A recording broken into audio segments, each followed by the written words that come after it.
welcome back to Living in the Band. Tom Hampton coming to you from the prison yard here at the Facebook Maximum Security Detention Facility in East Nashville, Tennessee. Today is the first of our two-part interview with Jack Sundrud. We talk a lot about Minnesota, about playing in corners, about the decision to move to Nashville, some of Jack's gigs during his early years here in town, and his partnership with Craig Bickhart and Idlewheel. All of that in part one of Jack Sundrud on Living in the Band. All right, y'all. We're back. You probably recognize this cat. You've probably seen him on stages in front of you. This is Jack Sundrud. Jack is the bass player in Poco for many, many, many years, longer than Randy Meisner, longer than Timmy Schmidt, longer than both of those cats, and anybody that came in between. You've already talked to a couple of drummers, so we're going to start moving up the ladder into the melodic instruments as we're going here. It's actually more of a geographic thing, honestly.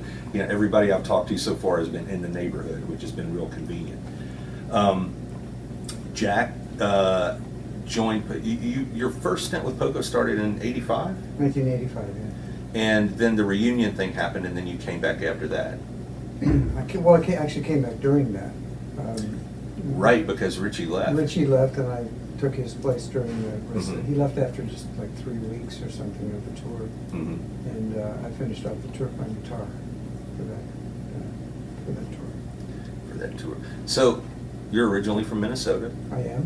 What does TRF stand for? Where do you see TRF? I remember seeing somebody comment about TRF on your Facebook page. Oh, okay. Thief River Falls. Okay. That was the town I moved into right out of high school, where my first band was. Okay. I had my first band in Thief River Falls. Oh, okay. Cool. And at what point did you decide to bolt? At what point did you come to the conclusion that you needed to be somewhere else? Well, in 1969, I moved to Bemidji, Minnesota, and joined a band called Pedicto. We had a record deal. It was a country rock band. This was in '69. We had a record deal with GRT. I did a lot of touring with Elton John, Laura Nyro, James Taylor, Carpenters, and all that stuff. The record didn't go anywhere, and the band broke up after a while. I left before the band broke up. But then I moved to Fargo, North Dakota, and I played in bars for the next 7 years, 6 nights a week, 4 hours a night, playing cover music. And after 7 years of playing 6 nights a week, 4 hours a night, I needed to go somewhere else. And I had a couple friends down here in Nashville, and was really interested in improving myself as a songwriter, and just kind of trying to find my next chapter. Man, it's funny that you say that. I didn't know that about you, that you had spent all that time in Fargo working the corners. I did the same thing. Yeah. I got out of the military and I moved to Pennsylvania, and I started, just driving around in the van playing, everywhere I could play. And I think I told you this story once. I can't remember if I did or not, but I was playing in State College, which is where Penn State University is. And it was a Sunday night, and it was a restaurant gig. It was like a 7 to 10 thing, you play. And I came downstairs, and this particular place was called the Allen Room. It was a restaurant that was over the Hotel State College. And in the basement of the Hotel State College was this place called Zeno's. And I packed up my stuff, and I heard music coming from Zeno's, and I walked downstairs, and there was a guy standing there doing the same thing I just finished doing for 3 hours. And I went up to the bartender, and I was like, so what does a week typically look like for you guys? Now, this was in 1991. And this guy says, well, we have DJs Wednesdays and Thursdays. We have bands Fridays and Saturdays. And this guy, John Cunningham, has been playing here every Sunday night since 1979. And I didn't even finish my drink. I had a business card and a demo tape in my hand, and I just put it back in my pocket, and I went back out and got in the van and started the 3-hour drive home. And at first I was, kind of grinding my teeth, because I was like, how does anybody get a foothold, if guys like this have had these places tied up since 1979? And then I started kind of dwelling on 1979. I was like, wait a minute.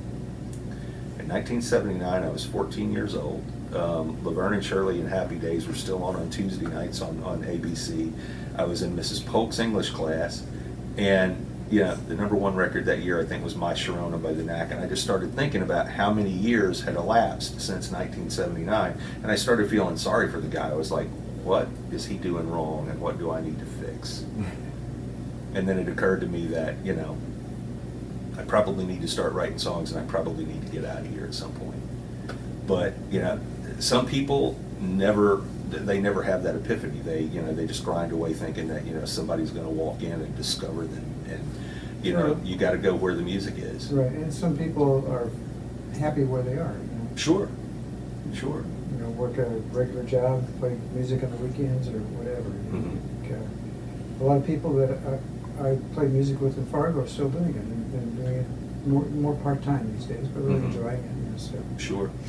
Well, I mean, that's a trap that you fall into as well. If when you make something that you love into a commerce, you know, into a commercial pursuit as opposed to something you do, you know, out of passion or art, then Right. there's a line there that you have to manage to walk, and some people are able to do it and some people aren't, you know. So how old were you when you decided to move to Nashville? 32, 33. Okay. So when you got to town, what year would that have been? 1981. Okay. December 1981. So next year will be 40 years. Wow. Yeah. It's a good run. Yeah. A lot of folks don't last that long, man. Well, I mean, I managed to make a living. Yeah. I've got no complaints there. So 1981, I'm trying to, because 1981 I was working in radio in my hometown at that point, and I worked at a country station in my hometown. So that would have been John Conley, Gail Davies. I'm trying to think of some of the other people who. Gail Davies was my first gig. That was your first gig? Yeah, when I got to Nashville. Wow. Yeah, she had a good run there. Yeah. But it was prior to, you know, the new traditionalist thing with Randy Travis and some of the people that started kind of, you know, pushing it back toward, you know, kind of traditional country instrumentation. And, Right. you know, kind of coming out of like the Crystal Gale and the Ronnie Milsap records and the Kenny Rogers record that he made with Lionel Richie. Mm-hmm. So yeah, you got to town at a good point in time.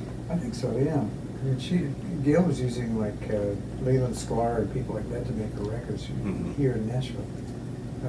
But yeah, that was, things were kind of tapering off from the more produced records like you're talking about. Mm-hmm.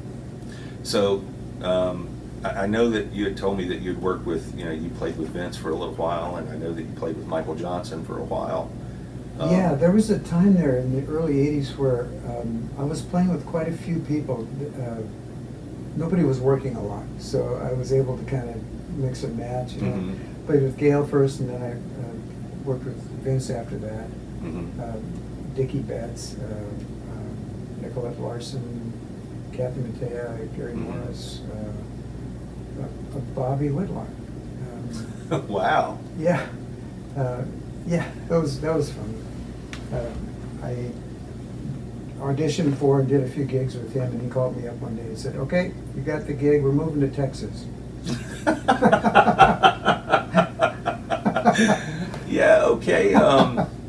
We're moving to Texas. How do you respond to that? Do you take the gig or? No, I couldn't move. I didn't want to move. Yeah, that kind of should be on the job description when you go in for the audition. Be prepared to relocate. What part of the country am I going to?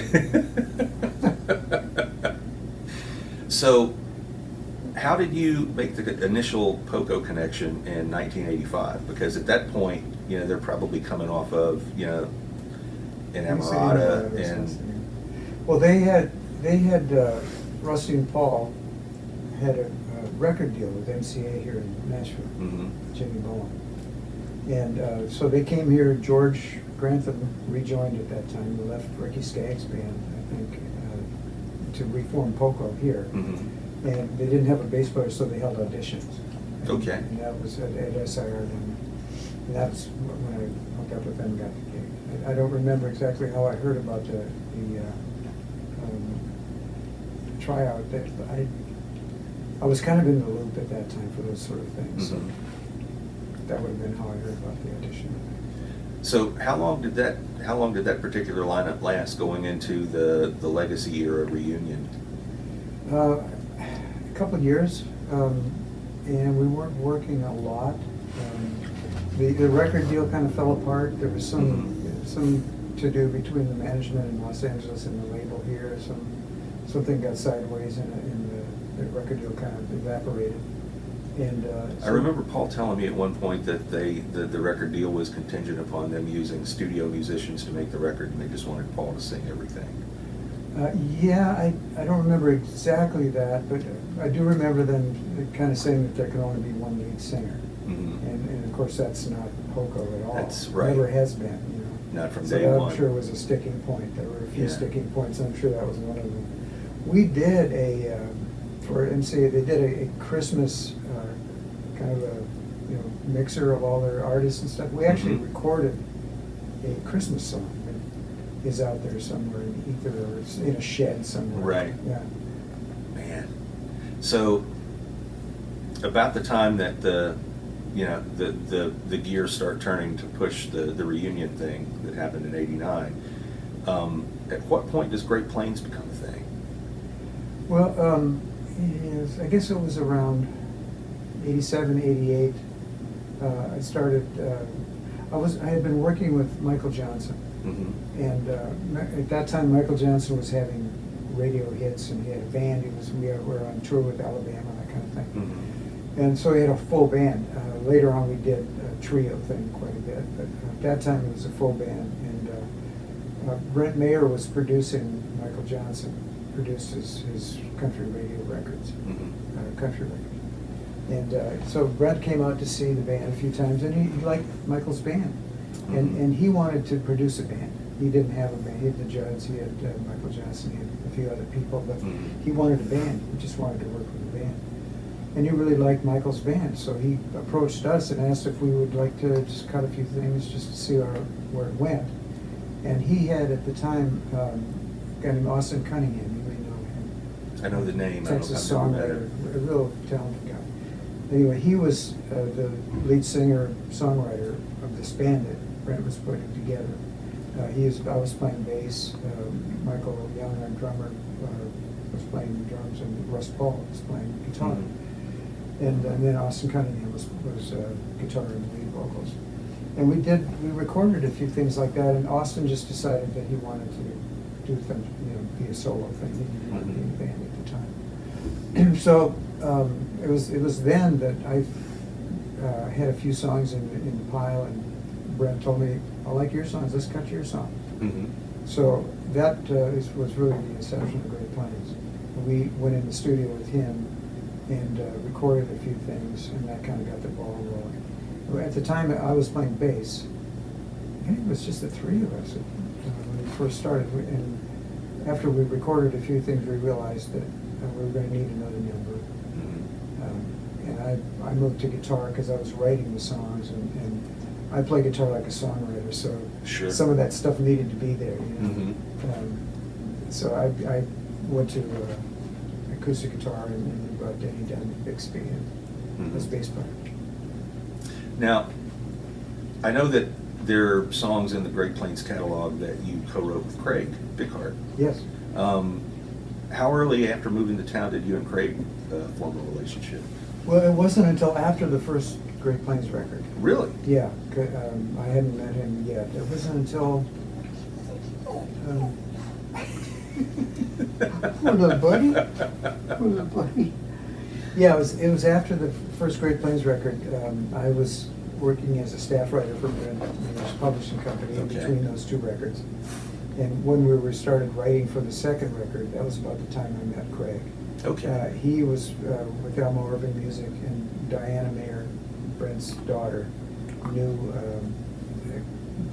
Mike Conrad. I can't remember his first name right now. David Conrad. Okay. And they put us together. But, that was real common, and still is, where Sure. publishers will just say, "Hey, you write with this guy, you write with that guy." And we hadn't met before. We got into a room and sat down, and the first thing we wrote was Dancing with the Wind. And just Not a bad start. well, we just really clicked. I mean, it was Mhm. just one of those relationships that, as a staff writer, for 15 years I was a staff writer, and there were many, many times where I sat down in a room with somebody and just the chemistry just was not there. It was just like Right. pulling teeth, Well, But Craig and I was just real natural. that's becoming a common theme in these conversations, is the topic of chemistry, because it's, Rick and I talked about this as well. It's not something you can manufacture. Right. You can have you know, 2 or 3 writers or musicians or painters or whatever, and you know, they may all be, you know, really, really talented in their own right, but you put them in a room, or you put them in a band, or you know, try to, you know, create some kind of a collaborative spirit, and if it's not there, it's just not there. Yeah, it's like trying to put together a super group, you know. Yeah. How many times have those failed miserably? Yeah. Yeah. Yeah, because, you know, well, yeah, that's a conversation that's been had a lot. Yeah, yeah. But yeah, it was. I mean, because I know Craig had, you know, he had already had some success as a writer in town, and I didn't know, Yeah, you know, sure. what the genesis of your relationship was. I didn't know if you guys, I didn't know at what point you know, ended up starting to work together. But Well, he had worked with Brent some writing. He had some For the Judds, hits yeah. before that. So Brent was familiar with them, and Diana was familiar with them, and mhm. that kind of all worked together to put us together. Yeah, it's been a long, strange trip. Yeah. Yeah, Craig and I have written probably 150 songs together at this point. We had a Mhm. regular weekly meeting for years, you know. We wrote a couple things for my record. We've written a couple things for Poco. We've written a bunch of stuff from my records and his records, and Mhm. had Idle Wheel, the duo that you Mhm. are a part of. The duo that is now a band, or is often on a band. But you're in the band. It's a true supergroup because it's interchangeable. It can be a duo, it can be a trio, it can be a quartet, it can, you know, and it works on whatever level it Well, works on. Officially, it's a band. Mhm. Officially, it's Craig and I and you and Tommy Geddes. And I didn't realize until we were in the car a couple of months ago talking about this, how long that's been going on. Because, I mean, the Idle Wheel record, the first Idle Wheel record was in the can before Craig moved back to Pennsylvania. Yeah, well, yeah, you probably heard the story. I mean, like I said, we wrote all these songs together, and he was, I think it was 2006, he was getting Mhm. ready to move back to Philadelphia. And he called me one night and said, you know, I've been listening to my music here, kind of packing up stuff, and kept hearing the songs that you and I had written, and I thought, geez, you know, these demos sound great. I think we have Mhm. a record here, you know. Yeah. So we gathered together, how many, 10 or 12 demos, and put Mhm. up the first Idle Wheel record, and decided to perform some up around your neck of the woods up there, and Mhm. got together with you, And the rest, as the they say, rest is history. just history, yeah. But yeah, it's been a lot of fun when we get to do it. It certainly has. Absolutely. And yeah, the fact that you guys have been writing together for as long as you've been writing together, and you know, you can still kind of, you know, spark each other's creativity. That's a pretty rare thing. Yeah, well, my relationship with him is just, it was so natural, and yeah, you're right, we do spark each other's creativity. That's a real blessing. Mhm. Hey, Craig. Hope you're watching. Props to you.